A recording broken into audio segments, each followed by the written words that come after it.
The black mail-order bride never came, so the cowboy rode out into the blinding snowstorm, his horse's hooves pounding against frozen ground, as he searched desperately for the woman who was supposed to save his failing life. The mountain town had already written off both the trembling bride and the limping rancher. Whispers followed him everywhere. A war-broken fool who couldn't even read his own correspondence, believing some educated colored woman from back east would actually come to God-forsaken Montana territory. They assumed she'd come to her senses, left him to raise his motherless daughter alone, another casualty of his poor judgment. But what the sneering townspeople didn't know was that this woman carried secrets that could transform their entire community, if she survived. Her knowledge could either elevate their forgotten settlement into something remarkable, or her death would condemn them all to remain ignorant and isolated forever. Would he find her alive in the frozen wilderness, or would both their dreams die buried beneath the snow? Before we continue, comment where you are tuning in from. Perhaps we will publish a story there. Buck Thornton stood at the empty train depot, his weathered hands gripping a faded letter. Snow began falling harder across the Montana Territory platform. His 8-year-old daughter Sarah tugged at his coat sleeve. "Papa, where is Miss Eliza?" The stagecoach had arrived 30 minutes ago. Passengers filed off one by one. None of them was the woman he'd been writing to for 6 months. None of them was his promised bride. Sheriff Reed Collier approached with a smirk. "Guess she changed her mind, Thornton. Probably saw sense before making the trip." Buck's jaw tightened. His war injury made his left leg ache in the cold. He'd lost his wife in childbirth 3 years ago. Sarah needed a mother. He needed help running the ranch. "Maybe she missed the connection," Buck said.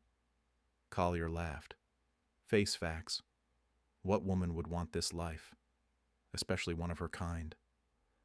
Other townspeople gathered nearby. Their whispers cut through the winter air. Buck caught fragments of their conversations. Foolish arrangement.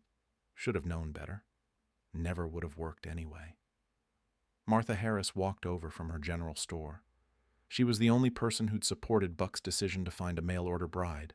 More importantly, she was the only one who knew his secret. Buck couldn't read or write. Martha had been handling all his correspondence with Eliza Monroe from Philadelphia. She'd written his letters and read Eliza's responses aloud. The arrangement was supposed to be simple. Eliza needed a fresh start. Buck needed a wife and mother for Sarah. "What did the stage driver say?" Martha asked quietly. Buck pulled her aside. Sarah wandered over to pet a horse tied nearby. Her trunk was loaded in Denver, but she never got on the final stage to Copper Ridge. Martha frowned. "That doesn't make sense. Her last letter said she was definitely coming." "What exactly did her last letter say?" Martha glanced around nervously. "She mentioned some trouble back in Philadelphia. Said she was eager to start over somewhere safe." Sheriff Collier overheard. "Safe? What kind of trouble follows a woman all the way out here?" "The kind that's none of your business," Buck replied. The crowd began dispersing. The excitement of a potential scandal was fading. Buck helped Sarah into their wagon. Martha climbed up beside them for the ride back to town. "Buck, there's something I haven't told you about Eliza's letters." He guided the horses down the main street. "What?" "She's not just any woman looking for marriage. She's educated. Really educated. She was running a school back east." Buck's hands tightened on the reins. "A school?" "She can read and write better than anyone I know. Her letters were full of ideas about teaching children out here on the frontier." Sarah perked up from the back of the wagon. "She could teach me to read better?" "Yes, sweetheart. Much better than I can." They reached Martha's store. She climbed down but didn't go inside. "Buck, I think something bad happened to her. Her last letter mentioned men burning down her school. Said she had to leave Philadelphia quickly." A chill ran through Buck that had nothing to do with the weather. "Why didn't you tell me this before?" "I didn't want to worry you, but now that she's missing..." Sheriff Collier rode up on his horse. "Still talking about your runaway bride, Thornton?" "She didn't run away." "How do you know?" "Maybe she heard about your limitations and decided she could do better." Buck's face reddened. His illiteracy was supposed to be secret, but rumors spread quickly in small towns. "That's enough, Reed," Martha snapped. "Just being practical. Buck should focus on finding a local woman, someone more suitable." Buck helped Sarah down from the wagon. "Come on, sweetheart, let's go home." That evening, Buck sat by the fireplace while Sarah played with her doll. The empty chair across from him seemed to mock his failed plans. He'd imagined Eliza sitting there, reading to Sarah, bringing education and refinement to their rough home. Martha knocked on the door. She entered carrying a small bundle. "These are all of Eliza's letters. I thought you should have them." Buck stared at the papers he couldn't read. What do they really say about her? Martha sat down carefully. "She's remarkable, Buck. She taught children of all backgrounds together in one school. That's why they burned it down. She wouldn't separate them." "All backgrounds?" "She believes education should be for everyone. Rich, poor, doesn't matter to her." Buck understood now why Eliza had been willing to come so far west. She wasn't just seeking marriage. She was fleeing persecution. Sarah looked up from her doll. "Papa, are you going to find Miss Eliza?" "I don't know where to look." "Sweetheart." Martha spread a map on the table. "There are 3 routes from Denver to here. The main stage takes the southern road, but if there was trouble, she might have tried the northern trail." Buck studied the map he couldn't read. "That goes through the mountains. It's dangerous, especially with winter coming, but it's more isolated. If she was hiding from someone..." Thunder rumbled outside. Snow was turning to sleet. "Buck, if you're thinking of going after her, don't. That storm is going to be bad." He stood up and walked to the window. The weather was getting worse by the hour. Any sensible person would wait it out. But somewhere in those mountains, a woman who'd risked everything for a new life might be dying alone. Buck turned to Martha. "Will you watch Sarah?" "Buck, no. You could die out there. She came all this way to help us. I can't just abandon her." He began gathering supplies: warm clothes, food, medical kit, rope. Sarah watched with wide, frightened eyes. "Papa, don't go." Buck knelt beside his daughter. "Miss Eliza needs help. I have to try." He kissed Sarah's forehead and headed for the door. The wind howled outside like a living thing. Buck saddled his strongest horse and rode into the storm. The wind cut through Buck's coat like knives. Snow whipped across the mountain trail, making it impossible to see more than 20 feet ahead. His horse stumbled on the rocky path, struggling against the deepening drifts. Buck had been riding for 3 hours. The main road to Denver showed no signs of trouble. No broken coaches, no abandoned luggage. Nothing to suggest Eliza had passed this way. He turned north toward the mountain trail Martha had mentioned. The path was barely visible under the snow. His horse snorted nervously, sensing the danger ahead. The storm was getting worse. Buck's hands were numb inside his gloves. Ice formed on his mustache with each breath. This was madness. He should turn back while he still could. But the image of Sarah's disappointed face kept him moving forward. And something else. The memory of Martha reading Eliza's letters aloud. The intelligence in her words. The hope in her plans for their future. This woman had risked everything to come west. She deserved better than dying alone in a blizzard. Buck followed the trail higher into the mountains. The wind roared through the pine trees like a freight train. His horse's hooves slipped on patches of ice hidden beneath the snow. Then he saw it. Dark wood scattered across the white landscape. Buck dismounted and examined the debris. Broken wheel spokes, torn canvas. The remains of a small passenger coach lay twisted among the rocks. The accident had happened recently. Snow hadn't completely buried the wreckage yet. He searched frantically through the scattered pieces. No bodies, no blood. That was good. Maybe the passengers had survived the crash. Buck found tracks leading away from the wreck. Several sets of footprints, already half filled with snow. They headed east, toward a cluster of tall pines. He remounted and followed the trail. The tracks were getting harder to see. Soon the storm would erase them completely. The footprints led to a narrow canyon between 2 rock walls. Buck guided his horse carefully down the slope. The wind was less fierce here, blocked by the stone barriers. At the bottom of the canyon stood a small log cabin. Smoke rose from the chimney. Light flickered in the windows. Buck felt a surge of hope. He tied his horse under a lean-to beside the cabin and knocked on the door. A bearded man answered. His clothes were torn and dirty. "Thank God," the man said. "We thought no one would find us." Buck stepped inside. 3 other people sat around a small fire. An elderly woman, a young man, and a middle-aged merchant. All looked shaken, but uninjured. "We were on the Denver stage," the bearded man explained. "Hit a patch of ice about 5 miles back. Coach went right off the trail." Buck looked around the cabin. "Was there a woman with you? Traveling alone?" The elderly woman nodded. "Miss Monroe. Lovely girl. Very well spoken."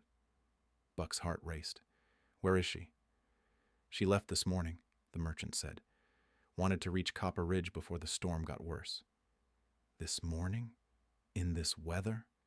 The young man stirred the fire with a stick. "We tried to stop her. Told her it was too dangerous, but she was determined." "Said she had people waiting for her," the elderly woman added. Buck felt sick. Eliza was out there alone. She'd been walking through the storm for hours. In this cold, she wouldn't last until nightfall. "Which direction did she go?" The bearded man pointed south. "Followed the old trapper's trail. It's shorter than the main road, but harder to follow." Buck was already heading for the door. "How long ago?" 6 hours, maybe 7. Too long, much too long. Buck plunged back into the storm. The wind had shifted direction, driving snow directly into his face. Visibility dropped to almost nothing. He found the trapper's trail easily enough. It was narrow but well marked with blazes cut into tree bark. Eliza's footprints were completely buried now. Buck had to trust she'd stayed on the path. The trail wound through dense forest, then opened onto exposed ridges where the wind hit with full force. Buck's horse fought every step.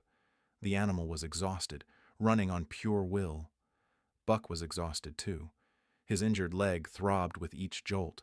The cold was seeping through his clothes, making his muscles stiff and clumsy, but he kept riding. Somewhere ahead, Eliza was fighting the same battle, except she was on foot, in traveling clothes never meant for mountain winters. The trail descended into another valley. Buck spotted a dark shape ahead through the swirling snow. Another cabin, smaller than the first. No smoke from the chimney, no light in the windows. Buck approached cautiously. The door was slightly open, banging against the frame in the wind. He dismounted and peered inside. The cabin was empty, cold, abandoned for months, maybe years. Then he heard something, a sound barely audible over the howling wind. Buck stepped closer to the cabin. There it was again, a weak tapping sound coming from inside. Buck pushed the door open wide and stepped into the dark interior. Pale light from the doorway illuminated the single room. Empty shelves lined the walls. A cold fireplace dominated one corner. The tapping came again, from behind the fireplace. Buck moved toward the sound. In the shadows behind the stone chimney, he found her. Eliza Monroe sat propped against the wall, barely conscious. Her lips were blue with cold. Ice crystals clung to her dark hair. She'd been tapping weakly against the stones with a small rock, the only sound she could manage. Her traveling dress was soaked through. Her hands were white with frostbite. She was shivering violently, her body's last desperate attempt to generate warmth. But she was alive. Buck knelt beside her. "Eliza, can you hear me?" Her eyes opened slightly. They were intelligent eyes, even clouded with cold and exhaustion. "I knew," she whispered. "Knew you'd come." Buck lifted her gently. She weighed almost nothing. Her body was frighteningly cold. "We need to get you warm. Right now." He carried Eliza to the center of the room and laid her on his coat. His hands worked quickly, gathering scattered wood from around the cabin. The previous occupants had left enough fuel for a fire. Buck struck match after match with numb fingers. Finally, kindling caught. Flames began licking at the larger pieces of wood. Eliza's shivering was getting worse. That was actually good. It meant her body was still fighting. Buck pulled extra clothes from his saddlebags. He wrapped Eliza in every blanket he'd brought, then sat beside her, sharing his body heat. "Stay awake," he told her. "Keep talking to me." Eliza's voice was barely a whisper. "Thought I would die here. Not today." The fire grew stronger. Warmth began filling the small cabin. Buck rubbed Eliza's hands gently, trying to restore circulation. As the feeling returned to her fingers, Eliza pointed weakly toward a leather satchel she'd somehow managed to keep with her. "Don't lose that," she said. "Everything I am is in there." Buck glanced at the bag but focused on keeping Eliza alive. Whatever secrets it held could wait. Right now, saving her life was all that mattered.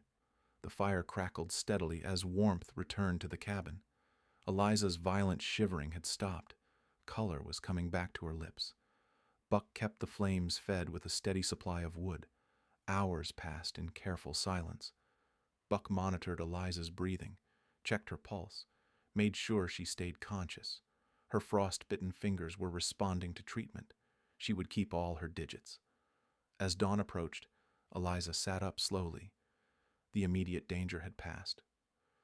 "Thank you," she said simply. Buck nodded. "Can you travel?" "Soon. I need to show you something first." Eliza reached for her leather satchel. Her movements were still stiff from the cold, but her hands were steady. She opened the bag carefully. Buck expected personal belongings. Letters, perhaps. Maybe a photograph or jewelry. Instead, Eliza pulled out books. Dozens of them, wrapped in oiled cloth to protect them from moisture. "This is why I nearly died out there," she said. "I wouldn't leave these behind." Buck examined the books. The covers meant nothing to him, but he could see they were well made. Expensive. Important somehow. "Teaching materials," Eliza explained. "Primers, mathematics, science texts. I wrote most of them myself." She opened one of the books. The pages were filled with neat handwriting and detailed diagrams. Buck recognized numbers and simple drawings, but the words remained mysterious symbols. "You wrote these?" "For my school in Philadelphia. We taught children who couldn't afford regular education. All kinds of children together in one classroom." Buck began to understand. That's why they burned it down. Eliza's jaw tightened. "They said it was unnatural, dangerous, that I was corrupting their children with radical ideas." She pulled out more materials, medical supplies wrapped in cloth, bottles of medicine with handwritten labels, bandages and surgical tools. "I had to treat injuries after the fire, burns, smoke inhalation. The local doctor wouldn't come to our part of town." Buck stared at the medical kit. "You know healing?" "Basic medicine. Enough to keep people alive until real doctors arrive. It was necessary in the city." Eliza unwrapped another bundle.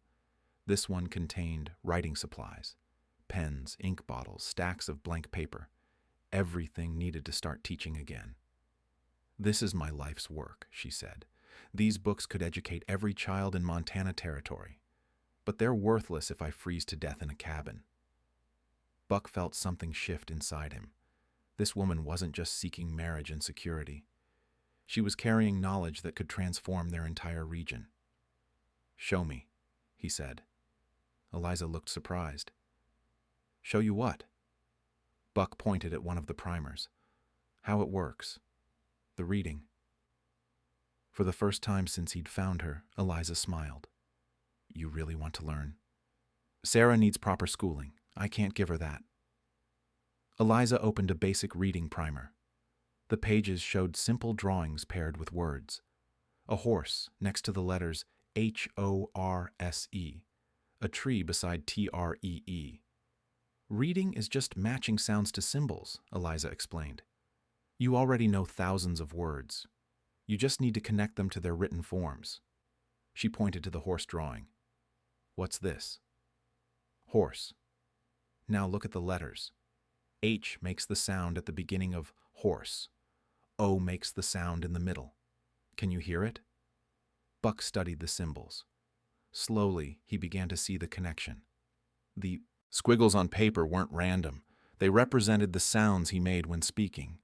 "Try this one," Eliza said, showing him another page. Within an hour, Buck was recognizing basic words. His progress amazed both of them.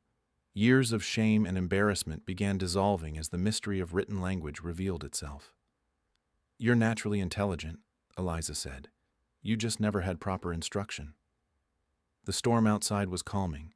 Weak sunlight filtered through the cabin's single window. They would be able to travel soon. "My turn," Buck said. Eliza looked puzzled. "Your turn for what?" "To teach you something useful."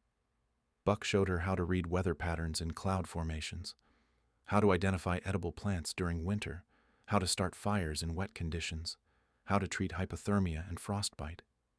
"Military training," he explained. "These skills kept my unit alive during the war." Eliza absorbed every lesson eagerly. Her quick mind cataloged information the way she'd memorized medical procedures and teaching methods. "You're as intelligent as any professor I knew back east," she said. "More practical than most." They shared food from Buck's supplies. The simple meal felt like a celebration. Two strangers were becoming partners, each recognizing valuable qualities in the other. "Why did you really come west?" Buck asked. Eliza stared into the fire. "Because everything I built was destroyed. My school, my reputation, my safety. Starting over somewhere new was my only option. And now? Now I'm thinking this might be better than what I lost. Out here, maybe I can build something permanent, something they can't burn down." Buck understood. The frontier was harsh, but it was also free from the rigid social restrictions of eastern cities. A person's abilities mattered more than their background. "What about you?" Eliza asked. "Why did you really want a mail-order bride?" Buck considered the question. "Sarah needs a mother, but more than that, she needs a future I can't give her. Education, opportunities, a chance to become more than just a rancher's daughter. And now? Now I think we might be able to give her that together." The storm had passed completely. Clear blue sky was visible through the window. It was time to return to Copper Ridge. Buck helped Eliza pack her materials carefully. Every book, every medical supply, every teaching tool was precious cargo. "Are you ready for what comes next?" he asked. Eliza shouldered her satchel. "You mean facing your town?" "They're going to have opinions, strong ones." Eliza's back straightened. "I've faced worse than small-town gossip. Besides, I have something they don't." "What's that?" "Knowledge they need. And now I have a partner who believes in what I'm trying to do." Buck saddled his horse. Eliza climbed up behind him, her arms wrapped around his waist for stability. As they rode toward Copper Ridge, both understood their lives had changed forever. The mail-order arrangement had become something deeper, a true partnership based on mutual respect and shared goals. The town would test that partnership soon enough, but for now, they rode together through the peaceful aftermath of the storm, ready to face whatever came next. Buck and Eliza rode into Copper Ridge as the afternoon sun cast long shadows across the main street. People stopped their daily activities to stare. Conversations halted mid-sentence. Children pressed their faces against store windows. Martha Harris rushed out of her shop, relief flooding her face. "Buck! Thank God you're alive!" Sheriff Collier emerged from his office, his expression unreadable. Several other townspeople gathered on the wooden sidewalks, their whispers carried on the cold air. Buck helped Eliza down from the horse. She stood straight despite her exhaustion, meeting every curious gaze with quiet dignity. "This is Eliza Monroe," Buck announced to the growing crowd. Martha stepped forward with genuine warmth. "Miss Monroe, we're so glad you're safe. I'm Martha Harris. I've been reading your letters to Buck." Eliza smiled gratefully. "Mrs. Harris, your kindness made this possible." Sheriff Collier approached slowly. "Where exactly did you find her, Thornton?"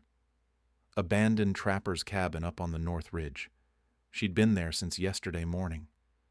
"Lucky to be alive," someone muttered from the crowd.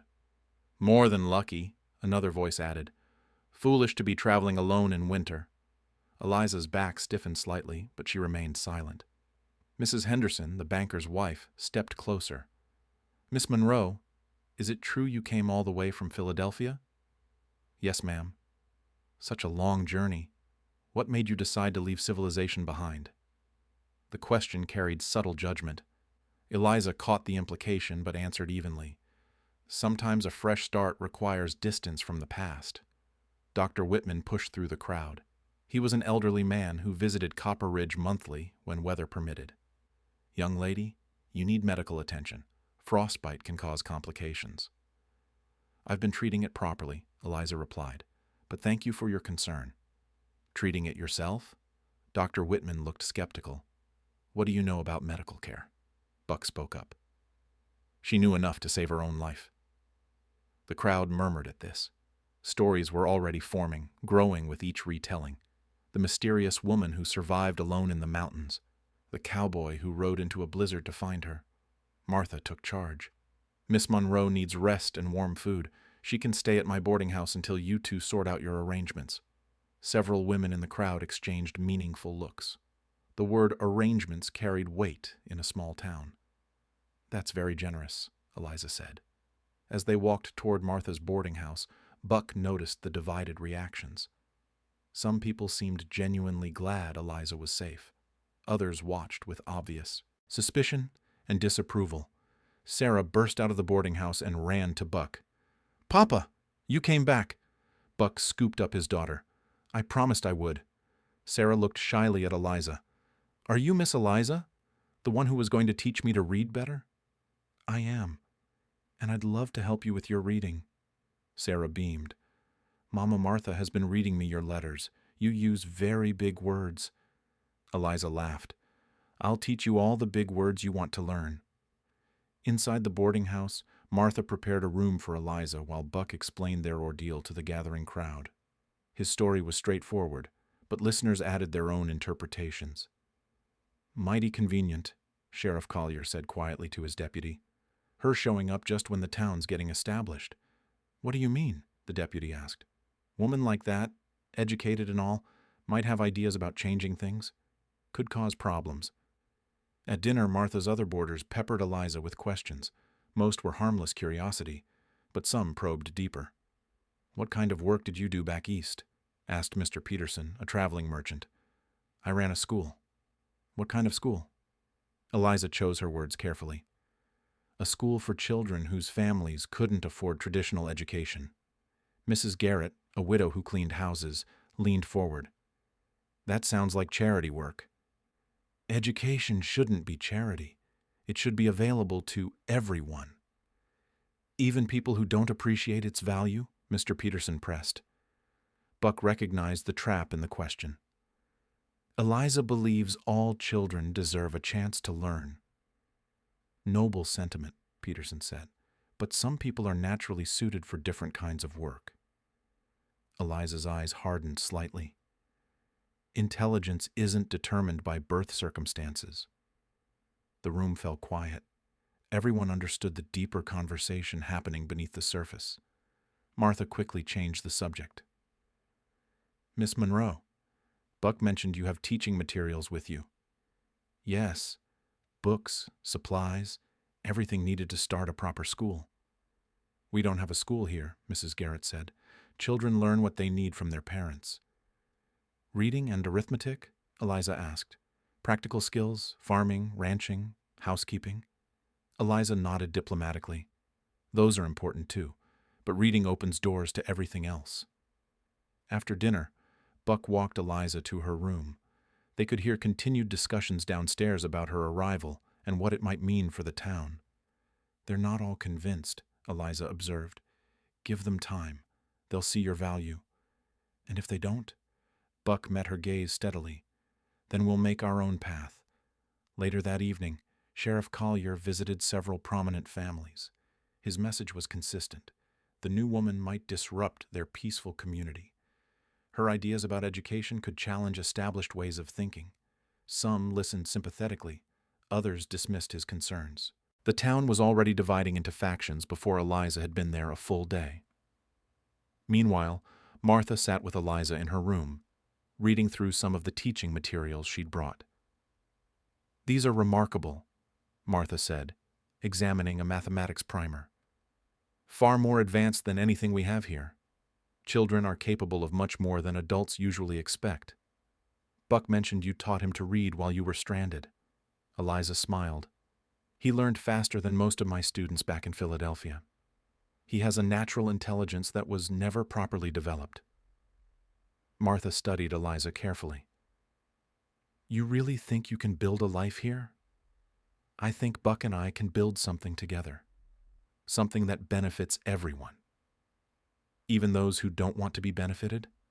Eliza looked out the window at the quiet town street. Especially them. They just don't know it yet. That night, as Copper Ridge settled into sleep, two very different conversations continued in hushed tones. Some families discussed the possibilities a real teacher might bring to their isolated community. Others worried about the changes an outsider might force upon their traditional ways. Buck lay awake in his own bed, Sarah sleeping soundly beside him.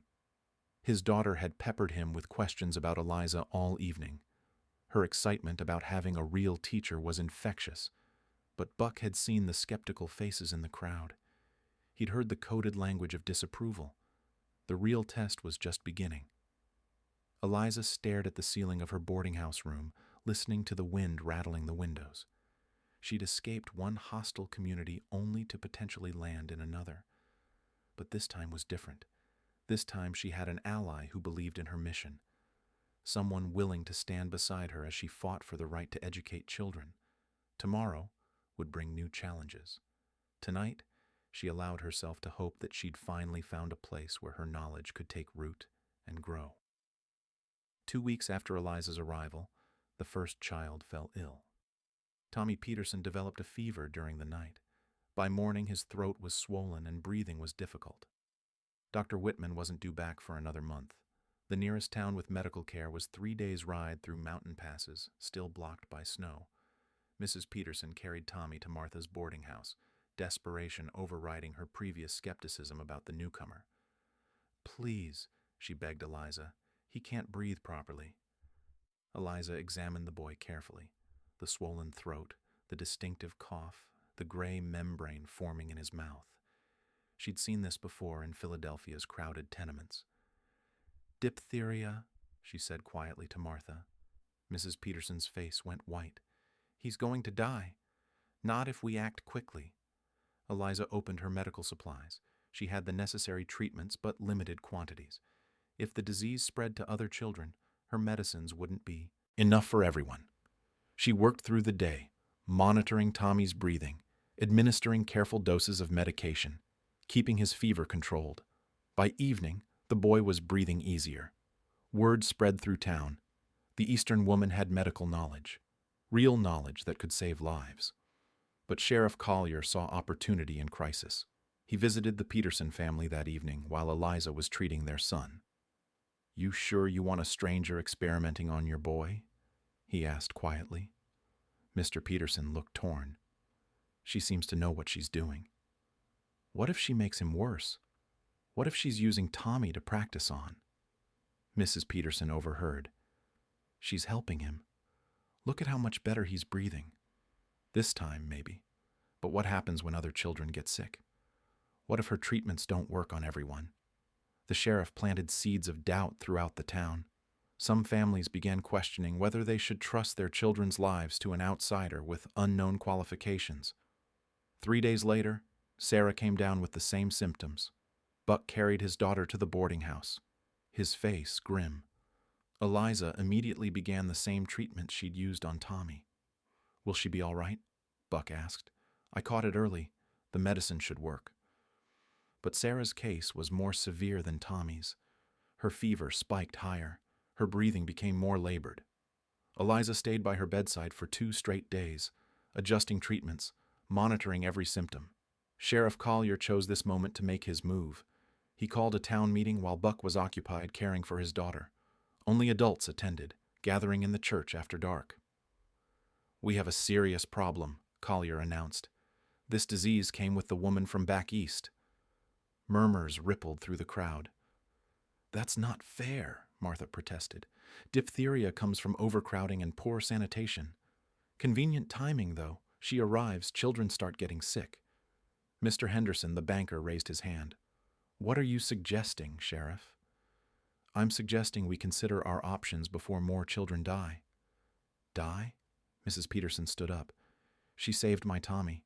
He's completely recovered. One child. What about the next one? What if her treatments fail?" The room divided into heated whispers.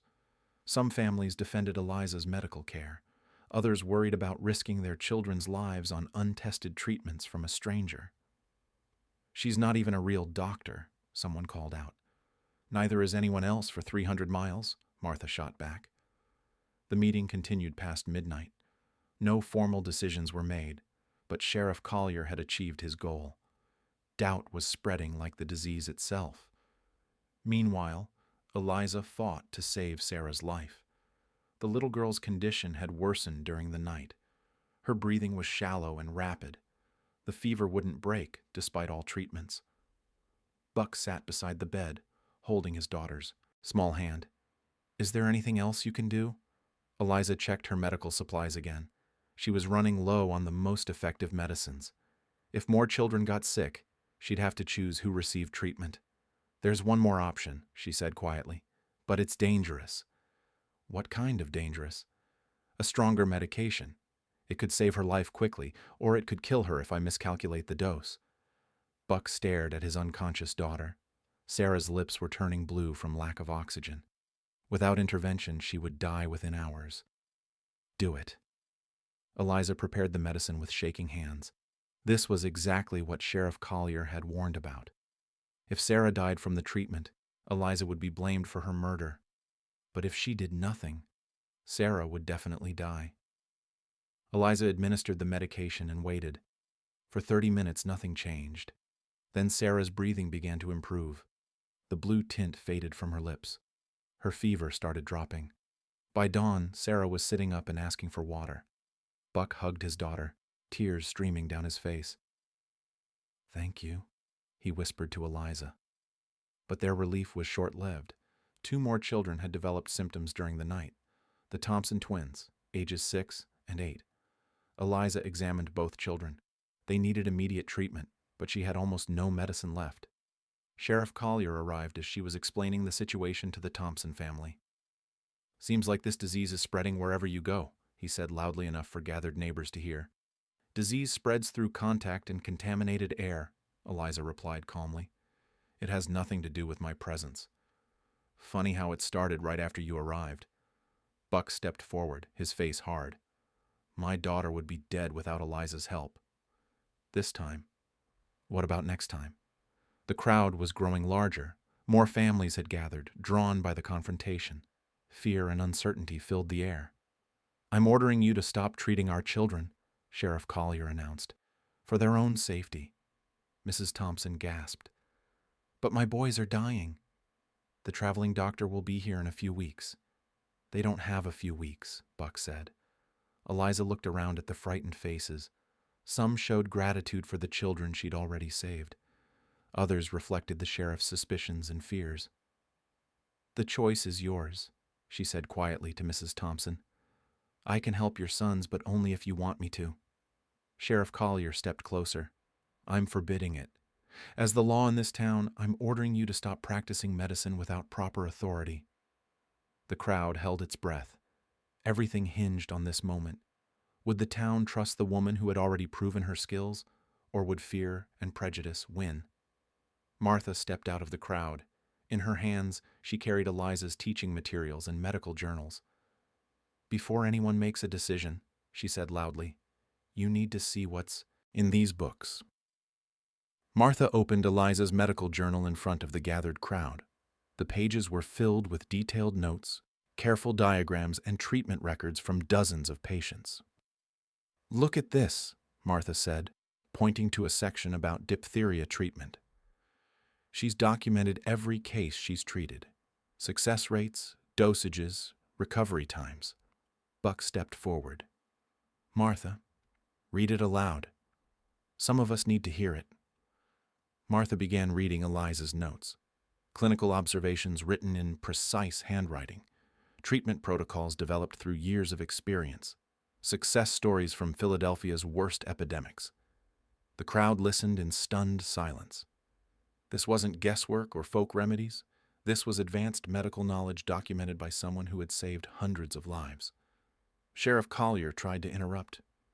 Anyone can write impressive-sounding notes. Mrs. Peterson spoke up loudly.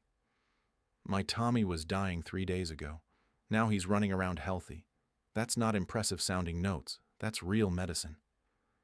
Mr. Thompson looked desperately between the sheriff and Eliza. His twin boys were getting sicker by the hour. Miss Monroe, what do my sons need? Immediate treatment with the medications I have left, but Sheriff Collier has forbidden me to help them. The crowd turned toward Collier. Parents' faces showed anger now instead of fear. Martha continued reading from Eliza's journals. Listen to this. She treated 67 cases of diphtheria in Philadelphia. 63 recovered completely. That's better than most hospitals back east. What about the 4 who didn't recover? Collier demanded. Eliza answered quietly. 3 arrived too late for treatment. 1 had additional complications I couldn't address without surgical facilities. Buck pulled out a piece of paper from his coat. This is the town charter. Martha helped me read through it last night. He held up the document with new confidence. According to this, the sheriff enforces laws made by majority vote of townspeople. He doesn't make the laws himself. Collier's face reddened. This is a medical emergency. I have authority to protect public safety. From the person trying to save our children? Mrs. Thompson stepped forward. I'm calling for a vote. All in favor of letting Miss Monroe treat the sick children. Hands shot up around the crowd. Buck counted quickly. 18 in favor. All opposed? Only 5 hands rose, including Sheriff Collier's. Motion carried, Buck announced. Eliza, please help the Thompson boys. Collier tried one last protest. This is irregular. We can't just ignore proper authority. Martha held up another document. Actually, Sheriff, according to territorial law, any community can establish its own governance by majority vote. We just did. Eliza knelt beside the Thompson twins. Both boys were struggling to breathe. Their fevers were dangerously high. She administered her remaining medications, carefully, calculating precise doses based on their weight and symptoms. The crowd watched in tense silence as she worked. This was the moment that would determine everything. If the boys recovered, Eliza would have proven her value beyond question. If they didn't survive, Collier's warnings would seem prophetic. Martha stood beside Buck as they observed Eliza's careful treatment. There's something else in her papers, she whispered. Plans for a school curriculum that could educate every child in the territory. What kind of curriculum? Reading, writing, mathematics, but also practical skills. Farming techniques, basic medicine, engineering principles. Everything needed to build a real civilization out here. Buck watched Eliza checking the boys' breathing, adjusting their positioning to help clear their airways. She's not just trying to survive out here. She's trying to build something permanent. Within hours, both Thompson boys showed improvement. Their breathing eased. Fevers began dropping. By evening, they were conscious and asking for food. The town gathered again that night, but this time the mood was celebratory rather than fearful. Eliza had saved 4 children from certain death. Mrs. Peterson stood up. I owe Miss Monroe an apology. I let fear cloud my judgment. Others echoed similar sentiments. The woman they'd viewed with suspicion had proven herself through actions rather than words. Buck addressed the crowd. Eliza and I came together through unusual circumstances, but I think we can build something here that benefits everyone. What do you mean? Mr. Henderson asked. Eliza spoke for the first time since treating the children. A school. A real school that prepares children for the future this territory will need. She outlined her vision. Basic education combined with practical skills. Medical training for frontier conditions. Advanced mathematics for engineering and surveying. Agricultural science for better farming methods. Our children could become doctors, teachers, engineers, she explained. They wouldn't have to leave Montana Territory to get proper education. The crowd murmured excitedly. Most families had assumed their children would remain farmers and ranchers forever. The possibility of greater opportunities had never seemed realistic. "What would you need?" Martha asked. "A building, basic supplies, and families willing to send their children to learn." Mr. Henderson cleared his throat. "The bank has been discussing ways to attract more settlers. A proper school would bring families from all over the territory." "More families means more business," Mrs. Peterson added. "Our town would grow." Sheriff Collier sat silent in the back of the room. His authority had been challenged and found wanting, but even he could see the economic possibilities Eliza presented. Buck stood up. "Eliza and I would like to make an announcement." The room fell quiet. "We're getting married next Sunday. We want to build this school together, as partners." Cheers erupted from the crowd. The mail-order arrangement had become a genuine partnership that promised to transform their entire community. Martha wiped tears from her eyes. "I'd be honored to organize the wedding." Over the following days, plans took shape quickly. The town would construct a school building using volunteer labor. Families pledged supplies and materials. Children excitedly discussed what they wanted to learn. Sheriff Collier approached Buck privately. "I was wrong about her, about both of you. We all make mistakes. I'd like to help with the school project, maybe learn to read properly myself." Buck smiled. "Eliza would be happy to teach you." Sunday morning arrived with clear skies and warm sunshine. The entire town gathered at the small church for Buck and Eliza's wedding. Even families from neighboring ranches made the journey. As they exchanged vows, Buck and Eliza both understood they were promising more than marriage. They were committing to transform an isolated frontier town into something greater. After the ceremony, Martha announced that construction on the school would begin the following week. "And," she added with a smile, "our first teacher will be Mrs. Eliza Thornton." The crowd erupted in applause. Buck and Eliza stood together, looking out at the faces of people who had become their community. The mail-order bride arrangement had brought them together, but shared purpose would keep them together. 5 years later, Copper Ridge was known throughout Montana Territory for its excellent school. Families moved there specifically for educational opportunities. The town prospered and grew. Buck served as school administrator, his literacy skills now rivaling anyone's in the territory. Sarah had become one of the top students, planning to attend college back east. Eliza taught during the day and ran evening classes for adults. Her medical knowledge had saved dozens more lives over the years. They had built exactly what they'd envisioned together, a place where education and opportunity could flourish on the frontier. And it had all started with a cowboy riding into a blizzard to find a stranded woman who carried the future in her leather satchel.